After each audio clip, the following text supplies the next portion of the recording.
The American church really is gay. Are you asking me out on a date? Effeminate. The Bible appears more to whisper when it comes to sexual sin. Shallow.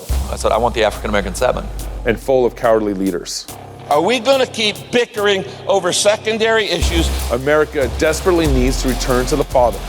Either we fall on the rock and are broken, or we fall on the ground and are crushed under that rock. To fall on top of the rock and be broken is exactly the condition in which God brings reformation and revival. So which way is it, Prodigal America? Are you coming home to the Father? Join us this Reformation Day in Fort Worth, Texas, October 31st through November 2nd at Will Rogers Event Center, just days before our presidential election. And join with the thousands of us for the blessing of gathering together with God's people and celebrating God's goodness with beer and psalms. Hear from speakers such as Dr. James White, Pastor Toby Sumter, Pastor Doug Wilson, Dr. George Grant, Gaben Knox, Steve Dace, and more. Don't forget our Business Makers Conference, Jumpy Castles for the kiddos, after parties, single events, the Pastor's Luncheon, the Business Leaders Luncheon, and many more surprises coming.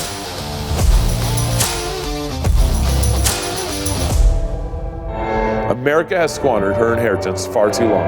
It's time she repents and returns home to her Father. Fight, Laugh, Feast presents Prodigal America.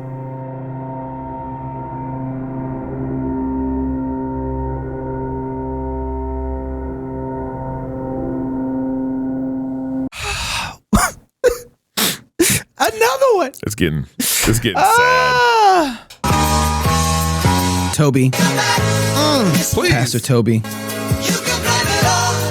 Gabe. He. The show. That's how I feel.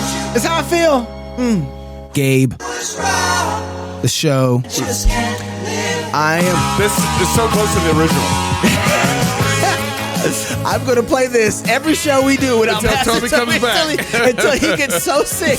And people are like, please come back. I can't stand Knox crying again on the show. Please come back. That's great. But, you know, he's over there making governments again. That's good. That's I'm happy right. for him. His son got married this past week. Yeah. Why are you crying? You miss him that much? Dude, I got my allergies are so bad right now this time of summer. Like I'm constantly, you guys probably seen me in the show the last week or so, and I'm constantly wiping away. Yeah. I'm just all that estrogen just you want to tell us something? All right, this show is brought to you by Mount Athos Performance. Was created to support your quest for excellence in body, mind, and soul. Here on the Holy Mountain, we believe that the true strength is not measured in gains, but rather in pursuing anti-fragile longevity, mental resilience, and a rejection of the soul's destroying hedonism of the modern fitness culture. From energizing pre-workouts to muscle-building protein, Mount Athos Performance has everything you need to supplement the holistic foundation of the authentic strength and vitality you are building. These supplements are also uniquely feature the historic goodness. Whoa. Woo, historic goodness of grass-fed Toby, come goat. back. Yeah, hurry up. Goat whey made in the Pacific Northwest. Visit mountathosperformance.com. That's it's just athosperformance.com/FLF. That little / just helps them know that we get a lot of people going to their website. Visit them today to discover supplements built on purity, sustainability, and the pursuance of excellence. And don't forget, we are so excited to be in Fort Worth, Texas, this October 31st through November 2nd. We also, for our corporate partners, we actually do a corporate partner event on Wednesday night. So if you're interested in learning more about that as a company, please contact me, waterboy@crosspolitic.com, waterboy@crosspolitic.com. That's Wednesday night. We do a really cool corporate partner event so all our corporate partners can get to know each other and friends that are interested in being corporate partners on Wednesday night. So make sure you guys sign up now. Early bird registration, the 2nd ends July 1st. Okay. Early bird registration, 2nd ends July 1st. We'll see you guys in Fort Worth at Prodigal America this coming October. I got a good guy coming on here, man. I'm excited about this interview because I found out about the State Freedom Caucus Network through our Idaho State Freedom Caucus representative. And our State Freedom Caucus here in Idaho has actually done some real good. We've been fighting back some of the kind of, no other way to say this, but leftist drift that's happening in our conservative party in Idaho. Yeah. If you guys remember, we had the director of the Legislative Institute come on and he did. You weren't here for that. No. The legislative Andy might even know this guy, but we had the director of the Legislative Research Institute. I'm probably getting the name wrong, but he analyzed Idaho. They analyzed each state to see, are they truly voting conservative? Oh no, I was here or for not? that. Were you Yeah, here for that? I was here for that. And he just showed us the Yeah, stats. yeah. Like, you It guys was pretty are kinda, embarrassing. Yeah, it's pretty embarrassing. Yep. Idaho Freedom Caucus is trying to pull that back. Isn't Heather Scott a part of that? Heather Scott's okay, part yeah, of that's it. how I Scott found about. Herndon, Yeah, that's how I that kind found of out thing. about. Anyway, so there's a nationwide network, and so I'm excited to bring Andy on, who's the executive director of the nationwide State Freedom Caucus network. So Andy, thank you for coming on the show. Hey, thanks for having me, guys. So, honestly, like I said, I don't know much beyond what my interaction with the State Freedom Caucus network here in Idaho, and would love to kind of just tell the story, how you began, why you had to start. It seems like a little redundant what you're doing. Explain to me what's going on. Yeah, so everybody knows about the House Freedom Caucus in Washington, D.C., or at least most GOP voters do. And they are the conservative North Star in Congress. If you want to know what's going on, you look to the House Freedom Caucus to tell you the straight story. Yeah. And then you've got their allies like Ted Cruz, Rand Paul, Mike Lee in the Senate. But the House Freedom Caucus is the most conservative members in the U.S. House, and they're the ones that we look to. But there isn't an equivalent at the state level. We've got 50 state capitals. I call them the 50 swamps because they're actually worse than the D.C. swamp. People are surprised when I say that, but it's true. But there is no Freedom Caucus at the state level. So we launched in December of 2021 to solve that problem. And what we did is we helped launch the Georgia Freedom Caucus. That was our first one. And then the South Carolina Freedom Caucus, then South Dakota, then Illinois, on and on and on, including Idaho. Our most recent one was the Missouri Freedom Caucus, and it was our 11th one. And our goal is to get into all 50 states. But the point of all of it is we need to help our most conservative state lawmakers so that they're equipped to fight and to win. And the problem is worse than you think.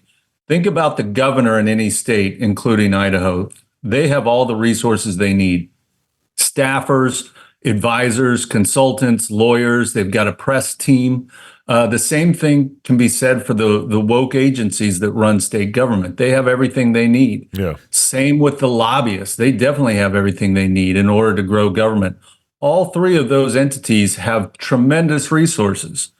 But state lawmakers, in particular conservative state lawmakers, they don't have any of that. They're part-time lawmakers, which means their focus is sometimes on their full-time job and their families.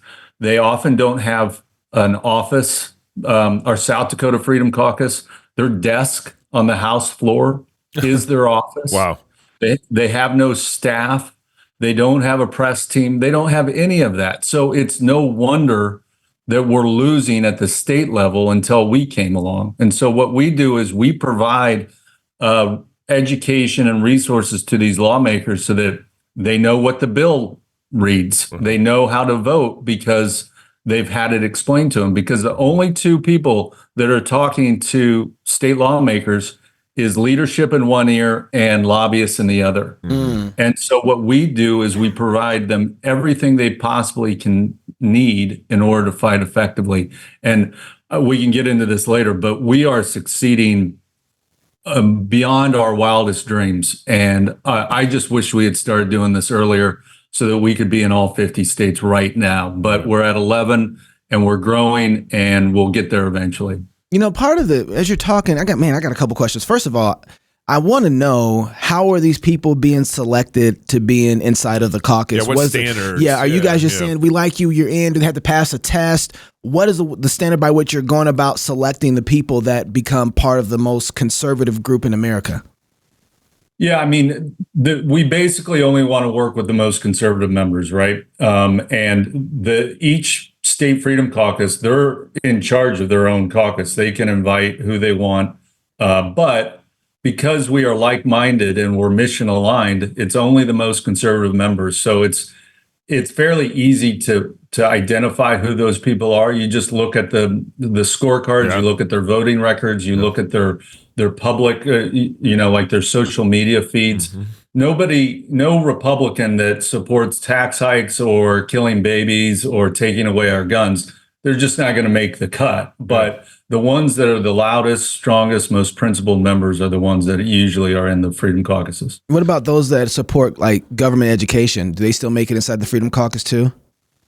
You mean public education? No, government. Government, which would be public education.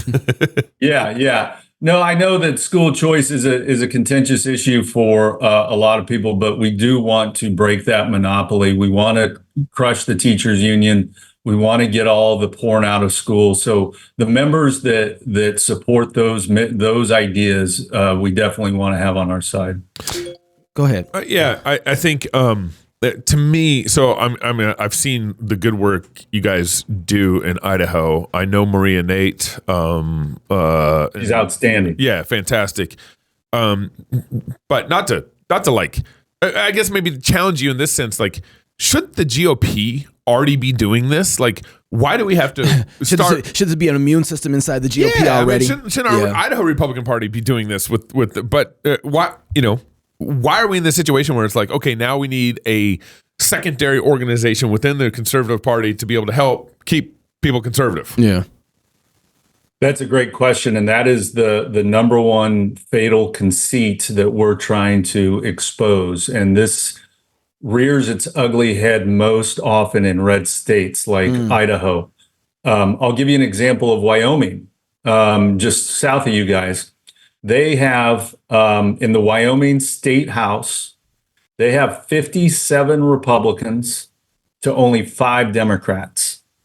So you would think that they could pass all sorts of awesome conservative legislation and become an awesome state. Wow. Because of that. Yeah. But they're not doing that. And the question is why? Well, the reason is that Democrats who want to run for office know they can't get elected with a D after their name. So they simply put an R after their name, get elected, and then behave like Democrats. And the reason why they've been able to get away with is because, unfortunately, most people don't know who their state rep or their state senator is. When they turn on the TV, all they hear is what's going on in DC with inflation, the war in Ukraine, all those things. They don't know what's happening in their state capital. They don't pay attention. And that is a perfect environment for the establishment to operate. They like operating in the dark, like cockroaches. And so one of the things that we do as Freedom Caucuses is to expose that. Tell the public, tell everybody that listens, hey, this person that you may have voted for in the past because they have an R after their name, they actually vote like liberals because they are liberals. Yeah. And by exposing them, you're starting to break open all of the problems that are in these 50 swamps. Yeah. And once you do that, then the voters will respond accordingly and support Freedom Caucus members, support conservatives, and then that's how we're going to change this whole country. And Andrew, it's weird when you say this. I've always thought that if somebody, you said they take the D, they remove the D, and they just put an R next to their name. Wouldn't the Republican Party be the kind of thing that says, okay, where are you at on this issue before you get a chance to put our jersey like on? vetting them, like right? Actually vetting them. Right. So anybody can just switch, and there's no vetting whatsoever in between each party. The Republican Party, whether it's at the local level, the state level, the national level, all they care about is winning elections, and they want to grow the tent. They profess to have a platform of issues. They profess to believe in certain things, but at the end of the day, they just want to win elections. And there's a lot of money, a lot of special interest money behind that to help grow that. And so they basically get elected and then act like liberals. And that is unimportant to a lot of party officials because, hey, the R's are in charge, so we can do whatever we want. Now, the good news is that there are states that have strong Republican parties like Idaho, like Texas, like Oklahoma, even places like Colorado have strong conservative leaders in the GOP party, and they are helping us expose this problem. But by and large, most states and the federal level, the Republican Party is not behaving as it should. Okay, so I want to talk to you about local versus national in a moment, but before I do, part of the concern that I've heard from some folks as relates to the Freedom Caucus, not just necessarily you guys, but any sort of extra, we call it like parachurch ministry in the Christian world, parachurch politics, maybe parachurch. Yeah. Anyway, one of the problems that they have is that they're concerned about creating our own form of bureaucracy that becomes a part of the system without us trying to do that. You know, in one sense, I like the fact that we don't have a huge, I do wish that the Republicans, at least some of the representatives, had a desk that they can work out of office. But I like the fact that there's not a whole bunch of money driving everything that they do. At the same time, it doesn't seem like we get a lot accomplished. So we got to figure out how to play the game, but not play the game in such a way where we turn into the team that we're playing against. Well, I think what we're trying to do more than anything is just expose all of the facts that are going on in the state capitals to the voters, because the voters are conservative. The voters are with us. And I believe that at the state level and the federal level, I believe that there is a silent majority of conservatives in this country that want a limited government, protect our freedoms, and stay away from our families. Let us grow our families. And that's not happening, in part because of Republicans that are actually Democrats. And so when we reveal that to the public, we let the public then decide, listen, who do you want? Do you want this weak sauce Bud Light Republican, or do you want a Freedom Caucus Republican to represent you? And then we let the voters have their say. You know, actually, let me read this ad. Go ahead. I got a follow-up question. You guys aware that we have a new app, right? Come on. If not, you should download it right now. Head on over to your app store and type in Cross Politic or Fight Laugh Feast or Pub TV. Once you'll download the app, you'll be able to update your app. Or if you have a Droid phone, you got to delete it you got to delete the current app and then download the new app. Or just throw your joint in the trash. Or that's the other option. So that's the best option, actually. This is the best way. This is our kind of our anti-fragile technology, because we get deleted by, suspended and censored by YouTube. We got canceled by Vimeo. So download our app. It's the best way to consume our content. And then of course go to fightlaughfeast.com to sign up to become a pub member. We prefer you to go to fightlaughfeast.com to become a pub member and not through our app, because then Apple kind of owns that information, and you don't want that either. So, boy, you're just losing all over the place. Android or Apple. Yeah, pick your poison. Anyway. Yeah, exactly right. So I think, Andy, part of my frustration with the Republican Party is that we've been kind of pushed and maneuvered over the years to be basically kind of go more leftist over the years. And then what the Democrats were pushing 10 years ago that the Republicans were against, the Republicans are now pushing because they've been moved and they've been maneuvered and they don't even know it. So how, first, I don't know, maybe, do you agree with me on that statement? Yeah, I think it's more nefarious and deeper than that, but yeah. Why would you say it's more nefarious and deeper than that? Well, I'm going to butcher his quote, but Thomas Jefferson said that the natural progress of things is for government to grow and liberties to recede. Yeah. And if there is no principles that anchor a party or elected officials to what they're doing, if they're not following the Constitution, things will naturally grow. And you see that in D.C. more than anything, is that Republicans say, yeah, we don't want to grow the budget by 5% or 10%, but we just got to pass this one thing or the government's going to shut down. And we can't have that because then the voters won't reelect us and keep us in power. So they grow government. And then they say, most importantly, we promise we'll fight the next time. But right now, we've just got to paper over this. So they kick the can down the road. And then the next time it comes up, they're like, yeah, we just got to pass this big bill because then we'll fight tomorrow. And tomorrow never comes. And that is the natural progress that Thomas Jefferson was talking about. And so there's no principled voices in the room to say, hold on a second, let's listen to our Constitution. Let's think about what we're supposed to be doing.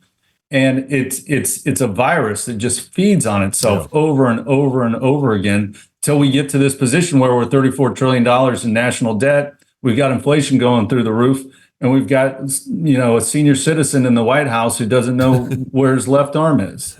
So that's just the nature of government. And that's what we're trying to stop. Yeah. And we believe the way to do that is at the state level. If we're going to save this country, it's got to be from the states. Yeah. It's got to be from the ground up. And that's what we're trying to do. So I got a couple recent things that have come up that I want to kind of ask you about. Can I ask a question before you, because you're going to turn it real quick. I really want to drill down on the state level stuff because Andrew, I'm sure you're seeing this as well. Or Andy, Gabe's got me thinking Andy now, but I'm sure you're seeing this as well. But everybody is really fighting for the national levers, the national stage, because they really believe that if we can get everything to change on the national level, then we'll be okay and we'll be fine if we can get the right person in the White House. But maybe I'm wrong about this, but do you believe, listen, let me tell you something. You fight the local battle and it won't matter who's in the White House one way or another. Is that a fair statement? Yes, I would say it differently, that we've focused on the federal level for so long that we've taken our eye off of the states, and the states have grown ridiculously large. And that's in part because they're addicted to the federal spending that comes into their states. But it's also the problem of Republicans and Democrats coming together in the dark. Like I said, nobody's paying attention to the state capitals. And they've been able to grow government without anybody knowing about it. And we've got to break that addiction. We've got to stop the states from just saying, please, can I have more porridge to the federal government? We've got them to fight back. And if you have the states fight back against the federal government, we're going to then be able to fight the federal government and get what we want at the federal level too. I firmly believe in my bones that if we're going to save this country, we do have to do it from the state level. So then where are decisive points of engagement that you see at the local state level where we can actually have some wins at? Well, first and foremost, the budget. I mean, that's the only thing that the state government should be doing, but they've been getting involved in all these other fights and all these other things, and they found new ways to spend money. So first and foremost, you got to fight the budget. You got to keep it from going up. And in Missouri, our Missouri Freedom Caucus, the Missouri legislature, they just passed a budget that cuts spending in real terms for the first time in several years. Wow. Our Louisiana Freedom Caucus, which is on an absolute tear. I will declare this right now, and I did on social media. Louisiana is the most conservative state in our country, not Florida. DeSantis has done great work in Florida, but Louisiana is the new gold standard when it comes to states. They cut their budget by $3 billion. So the budget. Whoa! Did you say $3 billion? Would it be $3 billion? They cut $3 billion off of their state budget. Their budget is now lower. The size and scope of the Louisiana state government is now smaller than it was last year, and that's because of our Louisiana Freedom Caucus. They went from 9 members to 21 members. They now have a governor that's conservative and is an ally with them. And so they've just been able to pass all sorts of amazing things through their legislature this year. I want to talk to somebody from Louisiana. Can you put us in touch with the director there? Yeah, absolutely. I want to know how they did that. Yeah. And what was the time period it took them to do that? Because that is has any other state cut? I'd like to know. Yeah. What did they cut? Has any other state been able to do that in recent history? Let me, I won't list all of them because it would take forever, but let me list all the amazing things they did. They cut the budget by $3 billion. They passed constitutional carry to protect our Second Amendment rights. They're the 29th state to do that. They will now arrest and deport illegal aliens, just like Texas did.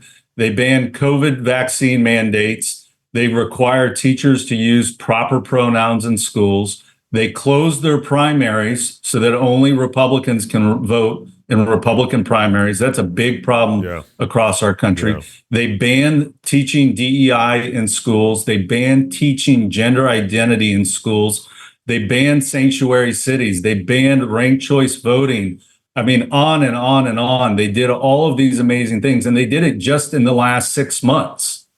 I'm trying to tell everybody this is the most underreported national story. Yes. Interesting. You know, Andy, this brings up another point of frustration for me. Actually, is I think some of those things are good and great, and I want to applaud that. But it was like, where were these people in 2020? Were half the freedom? Were they elected representatives in 2020? I mean, my governor here in Idaho shut down our state in 2020. It's like now they're all championing about freedom and well, maybe 2020 was a catalyst to what we get now. I don't know. Andrew, what do you think? I think all these people were still there, and now it just looks easy for them to do it, and they can get big wins when they should have been standing up in 2020. Well, at the risk of self-aggrandizement, I firmly believe it's because we now have freedom caucuses in these states. When you are an individual state lawmaker with no resources, no office, no staff, no press team, when you don't have any of those things and you don't lock arms with your colleagues, you're out there on an island. So in 2020, a conservative member of the legislature is like, well, I don't have the resources to fight this. I don't have time because I have a full-time job. I don't have resources. I don't have expertise in strategy and policy. I don't know how to fight this. And so the establishment won. But now that we have freedom caucuses in 11 states, we're challenging them every single step of the way, every day, twice on Sundays. How does a freedom caucus exist financially? Do you donate to it? What is driving financially how it exists? And I'm curious to know. So the State Freedom Caucus Network, the entity that I run, we are the ones that raise money from generous supporters from all across the country because they believe in what we believe in. And then we use those resources to provide these state lawmakers with all of the tools they need to fight. It's really that simple. In fact, I get angry at myself almost on a weekly basis that we should have done this years ago. But we only started in late 2021. But now that we're up and running, the only thing I want to do is get in all 50 states. Yeah. How do people help what you guys are doing? If you go to statefreedomcaucus.org, you can find out what we're all about. We have a map on there that shows where we have state freedom caucuses. If you live in one of our states that has a freedom caucus, you need to reach out to the freedom caucus and get signed up for their newsletter and find out what they do and just tell everybody that you have a freedom caucus. If you live in a state that doesn't have one, you need to contact your state rep or your state senator and say, what the heck? Why aren't you starting a freedom caucus? Does your voting record suggest that you're one of those D's with an R after their name? Just bring accountability so everybody in every state knows what's going on. Wow. That's fantastic. Hey, Andrew, I'm sorry, Gary, I'm just cutting you off. Did you want to ask any more questions? Because, I didn't. No, you trying to take up the... Good. Well, thank you for coming on the show. Appreciate you, brother. Randy. That was great. I just want to say thank you to a friend of ours who is a friend of the show because he's going to give us this. I'm not even going to do anything. I'm just going to let this. Intro? I'm just going to let this. This is our exit. Jake Hughes, thank you so much for this. Our outro. Baby, what a boy, Pastor told me sometime. And the trumpet knocks. Let's go, let's go. If you're single, get married. If you're married, have kids. And if you have kids, go baptize them. Yes. Oh, wow. Go baptize your kids. Go baptize your kids. This Sunday. This is the politic, so baptize your kids. See you tomorrow.